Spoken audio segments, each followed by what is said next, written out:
what's up guys? Ang gala natin today ay sa Lake Holon.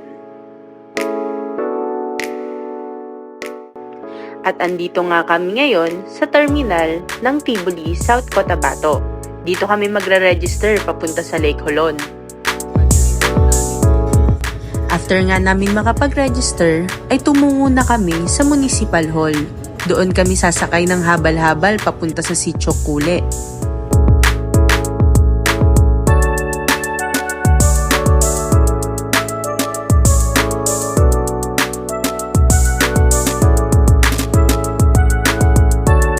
Jump off sa Lake Holon. Naiiwan ko sa Grand Mosque. Napakainit pa naman. Maghahabal pa kami papunta doon sa mamaya na lang. Bye!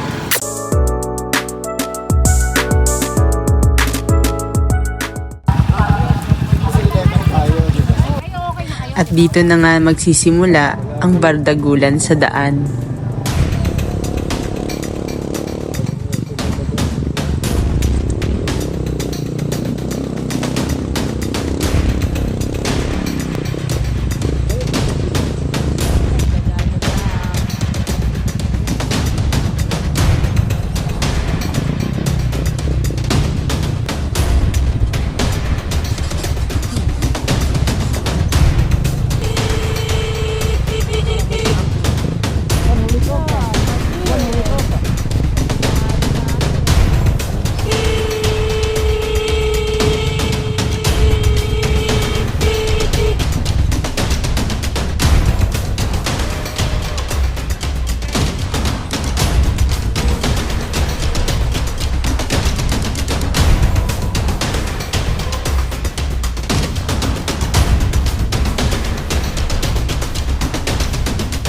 Hindi madali ang naging biyahe namin papunta dito sa Sitio Cule. Mabuti na lang, bihasa ang habal driver namin.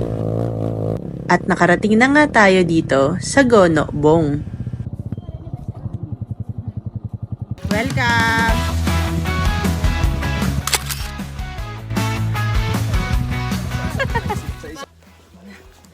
Hindi ako nakapag-video dito sa cellphone ko kasi bumabaldog yung pet ko. Baka bumaldog din yung cellphone ko. Pato ba yan? Ngayon, abangan natin yung mga kasama natin. Padating pa lang sila. Dalawa pa lang kaming motor na una dito. 4 kami. Dalawa sa isang motor. Yan na, may naririnig na akong motor. Yeah, Aldrin! Bigat yung bag yan. Andyan yung tent ko.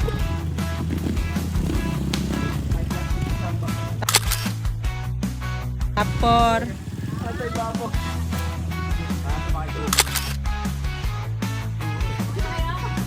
Ngalay. Parang mas nakakapagod magmotor.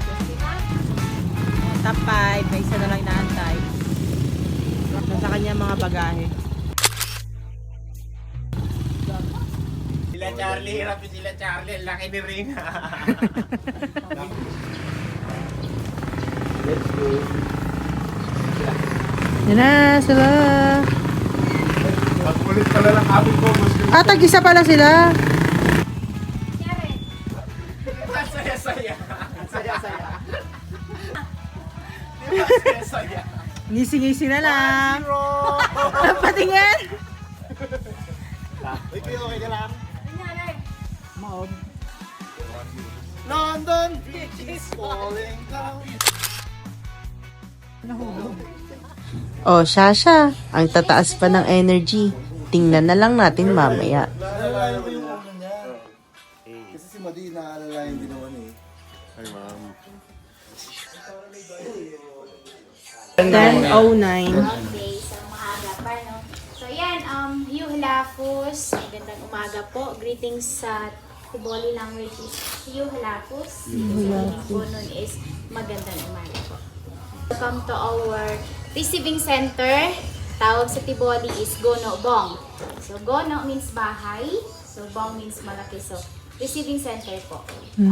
Gono Bong sa Tiboli language. So thank God. Thank God, no? Kasi nakarating kayo dito ng safe and sound sa aming lugar. Biriin niyo po, sobrang layo niyo na sa bahay ninyo. So, yung iba kasi, binabalikan ng paulit-ulit ang Hulon kasi yun nga, gusto nila mag-move on, gusto nila maghanap ng forever, gusto nila mag-kiss sa kissing stone para magka-forever. So, ganyan, ang reason Ganun lang pala kadali. bumabalik. Kasi po, ang Lake Hulon natin is minor hike lang naman siya. So, kayang-kaya niyo po yan. Medyo rata yung motor. Then,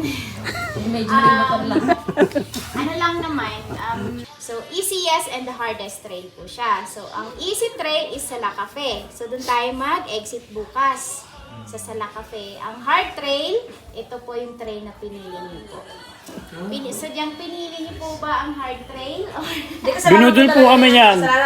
Yeah. Wala po talaga kaming idea. Dali yan. So, bakit siya hard trail ang kulay? Kasi po, out of level 10 harness ng trail, nasa level 6 po ang kulay. 6 lang naman po. Then, ay, ano po tayo doon na may kaya po para sa 45. Hindi tayo pwede mag-45 sa And then, pwede kayo mag-po, bukas na pwede kayo pa-outlet dito po. May saksakan dyan. Walang ano doon, walang kuryente, walang signal, wala lahat.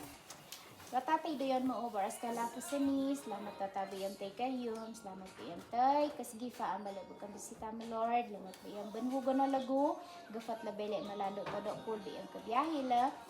Tapos na nga ang orientation. Ngayon naman, papatimbang natin mga gamit natin para sa bubuhatin ng mga porter. Ito lang, bawa.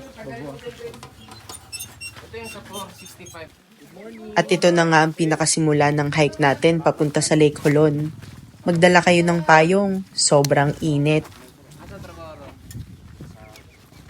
Hey, 21 kilos. Tingnan natin. Okay na yun, 30 per kilo. Kaysa mabalian ng buto. Let's go. First leg. Open trail, mainit. Naiwan ko yung sombrero ko sa mosque, sa Grand Mosque. So, good lang. Nag-sunblock na ako. May jacket din. Pero,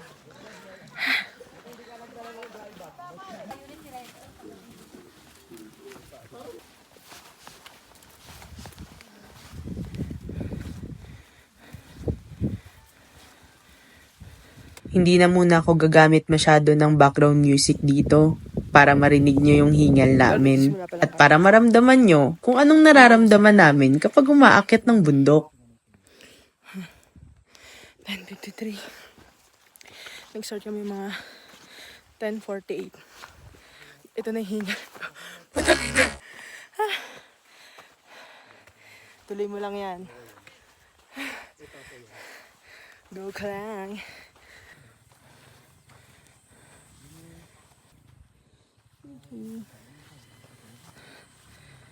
Kaya pala motor eh. Sumama kayo kanina sa motor?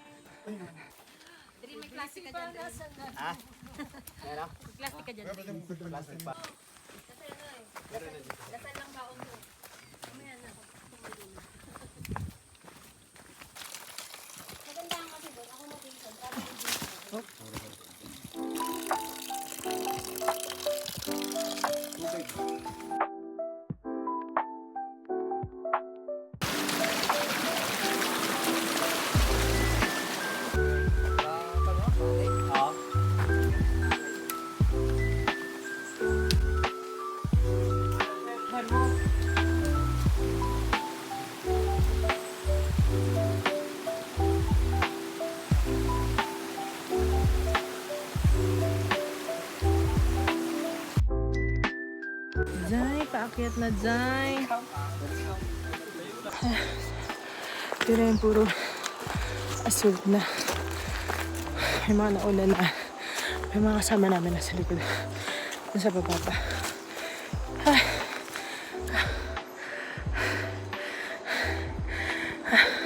Station 2 na yung may hot spring kanina pero station 1, 2, 3, 4 to. 3, 4 puro pa assault.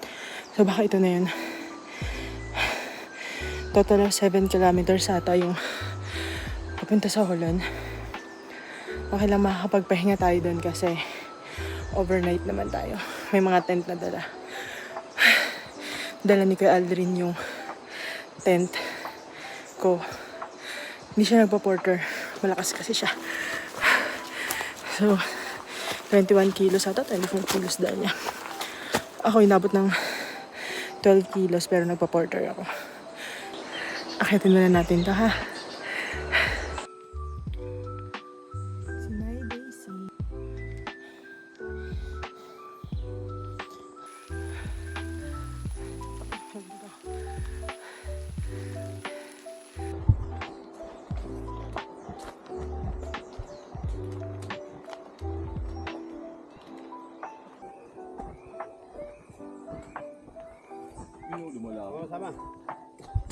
Sama-sama. Train ka lang, porque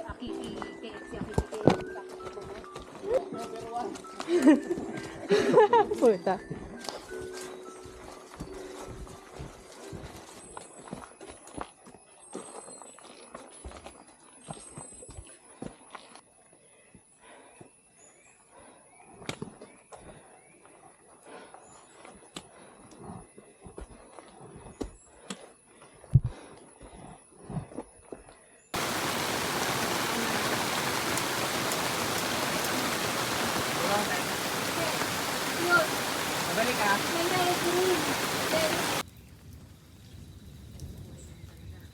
Uminit.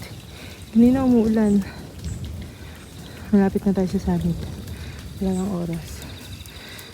Less than an hour. Tanggal na ako ng pants. Ang laki ng tiyan ko. Ay, hindi pala tiyan. Tanggal na ako ng pants kasi mabigat. Check lang. Buhay pa, mi. Yan sila sa likod.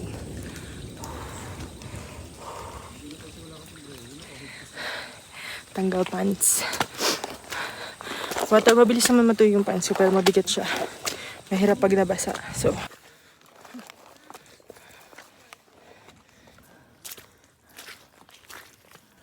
kulog pa. Una ka?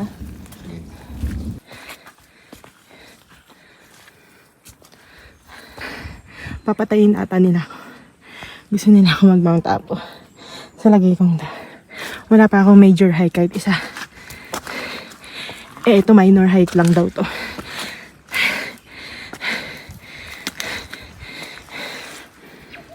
Pero ang ganda ng view. Oh.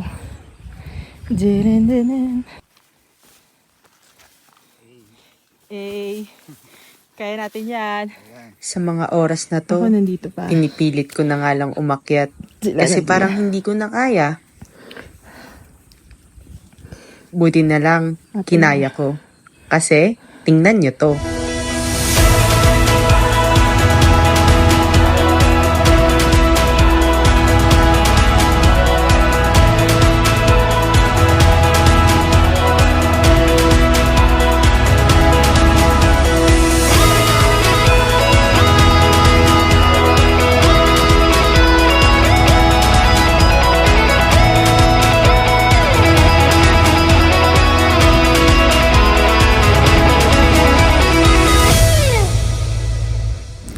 Umaura-aura lang kami saglit dito.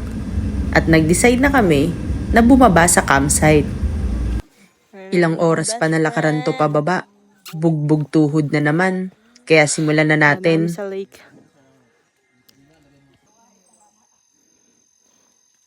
Halfway na ata kami. Pababa. Dito pa kami.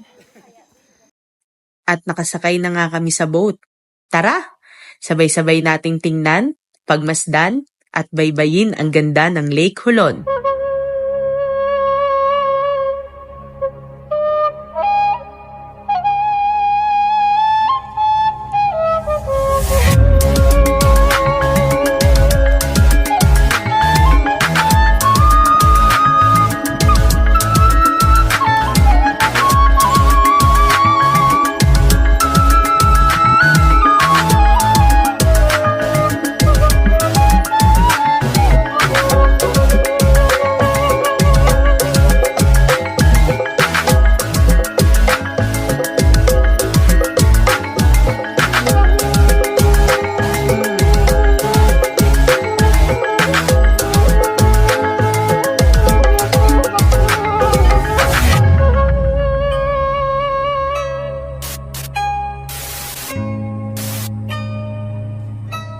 Dito yung tent no? Saan kayo? Dito.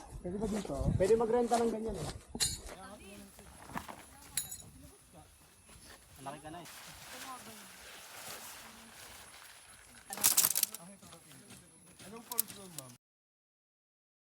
Nat! Nat! Bobs! Ano yan?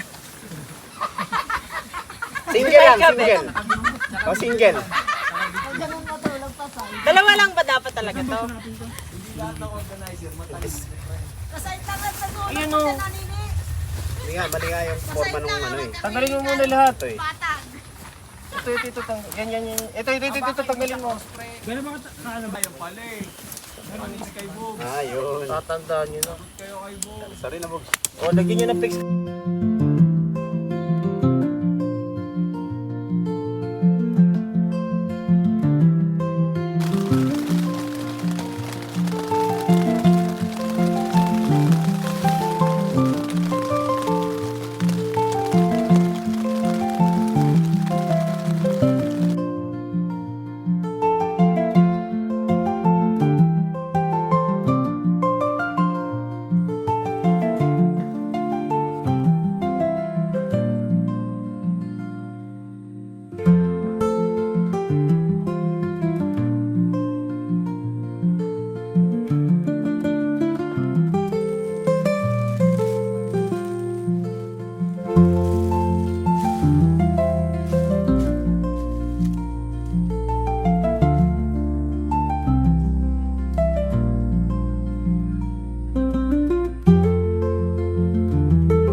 Tikman mamaya may lasa. Sinasabi ko sa inyo, bahala. Diba? Hindi ko alam. Depende pa rin. Wala na yung tiyo nila, Bobs. Pasag-pasag na pre.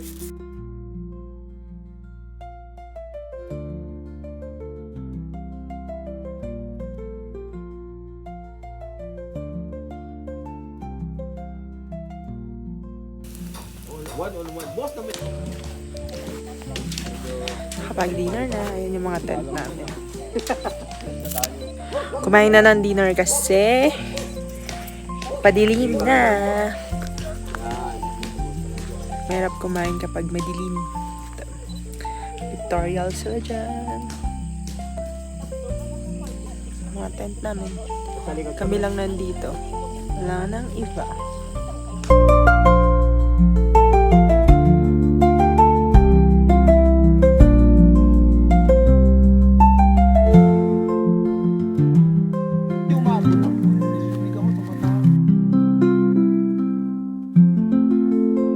At tuluyan nang ang lumubog ang araw.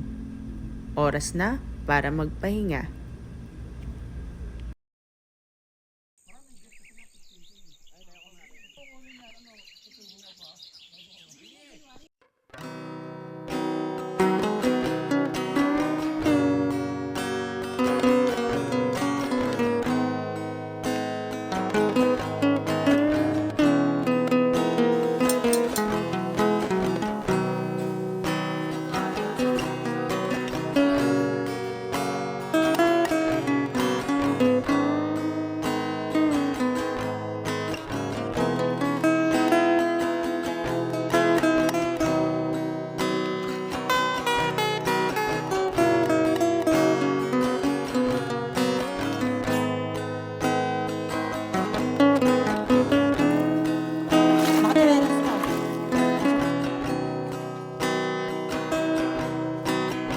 After dito, punta tayo sa ano. Kumain ng pizza sa Saturday.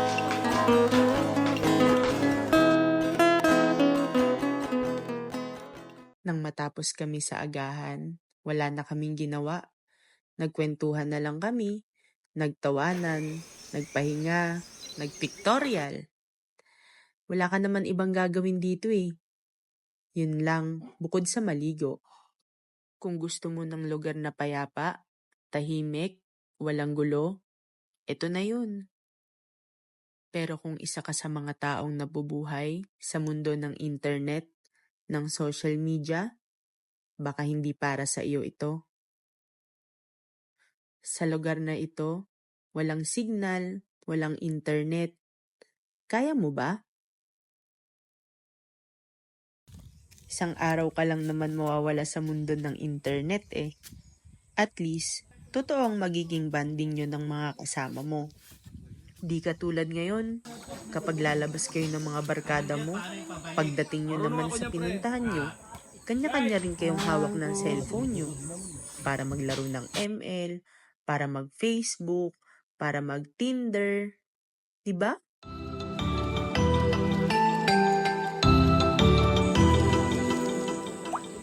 O Shasha, kailangan na namin bumalik.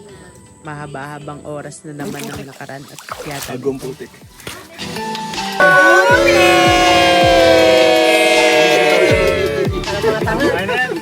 Maniniwala ba kayo kung sasabihin ko sa inyo na first time ko lang silang makasama? Ay, teka lang. Ito nga pala yung tinatawag nila na kissing stone. Kapag humalik ka daw dyan sa bato na yan, magkakajowa ka. Takit sa baba. Kaso burado na ng mga bata yung mga halik nyo sa bato eh. Kakaslide nila. Paano ka pa magkakajowa niyan?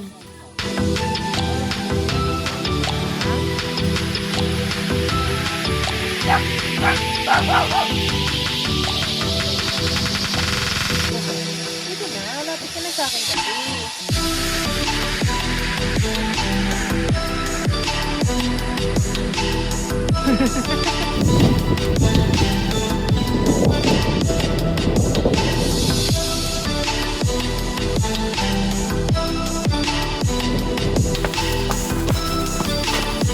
Barangay.